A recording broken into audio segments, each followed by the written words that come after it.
আসসালামু আলাইকুম গাইস, কি অবস্থা সবার? আশা করি সবাই ভালো আছেন। আল্লাহর রহমতে ও আপনাদের দোয়ায় আলহামদুলিল্লাহ আমিও ভালো আছি। তো আমরা এখন আছি দর্শনাথ চিনির কলে। তো চলুন আগে আপনাদেরকে জানাই দর্শনাথ চিনির কলের কিছু খুঁটিনাটি। চিনি কল। দর্শনাথ চিনির কলের মূল বৈশিষ্ট্যসমূহ: প্রতিষ্ঠাকাল ব্রিটিশ আমলে প্রতিষ্ঠিত। অবস্থান: দর্শনা চুয়াডাঙ্গা। পণ্যসমূহ: চিনি, ডিস্টিলারি বা মদ্যজাতীয় পণ্য, অ্যালকোহল, জৈব সার, চিটাগুড় ও মণ্ড।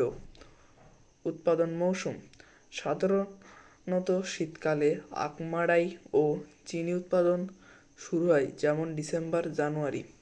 কার্যক্রম: এটি নিজস্ব বিদ্যুৎ উৎপাদনে আখের খোসা ব্যবহার করে। পরিচালনা: বাংলাদেশের চিনি ও খাদ্য শিল্প কর্পোরেশনে বিএসএফআইসি এর আওতায় পরিচালিত। এই চিনি কলটি দেশের অর্থনীতির, বিশেষ করে উত্তরাঞ্চলের আখের ফলন ও চিনি সরবরাহে গুরুত্বপূর্ণ ভূমিকা পালন করে আসছে। ক্ষমতা: এটি এশিয়ার অন্যতম বৃহত্তম চিনির কল হিসেবে পরিচিত। মুনাফা: যদিও চিনি উৎপাদনে মাঝে মাঝে লোকসান হয়, প্রতিষ্ঠানটি মদ্য উৎপাদন থেকে প্রচুর লাভ অর্জন করে এবং সরকারের কোষাগারে রাজস্ব দেয়।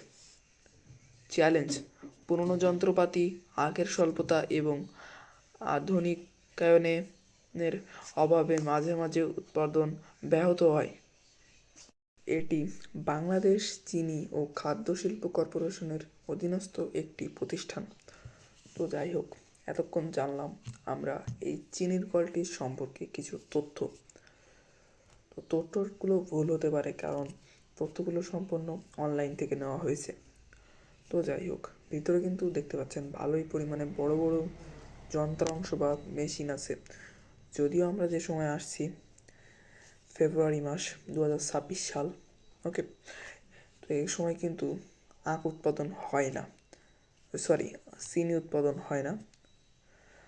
তো এজন্য কিন্তু এখন কিন্তু সব মেশিন বন্ধ আছে, এজন্য দুঃখিত, দেখাতে পারলাম না কিভাবে চিনি উৎপাদন হয়। তো আমরা বেরিয়ে যাব এখান থেকে। আর ভিডিওটা কেমন লাগছে অবশ্যই কমেন্টের মাধ্যমে জানিয়ে দিতে পারেন। আর ভিডিওটা ভালো লাগলে অবশ্যই একটা লাইক দিয়ে দিন। আর চ্যানেলটা যারা এখনও সাবস্ক্রাইব করেননি অবশ্যই চ্যানেলটা সাবস্ক্রাইব করে দিন। আর এই পাশে দেখতে পাচ্ছেন বড় বড় বিভিন্ন, মানে এগুলো কন্টেনার টাইপের কিছু একটা, এর ভিতরে হয়তো কিছু রাখা হয়, হয়তো মজুত করা হয় আর কি। তো ভালোই। তো যাই হোক, আজকের ভিডিওটা ছিল এই পর্যন্তই। আবারও দেখা হবে ইনশাল্লাহ নেক্সট কোনো ভিডিওতে। সে পর্যন্ত ভালো থাকুন, সুস্থ থাকুন এবং আমাদের পাশেই থাকুন। তো গুড বাই গাইস।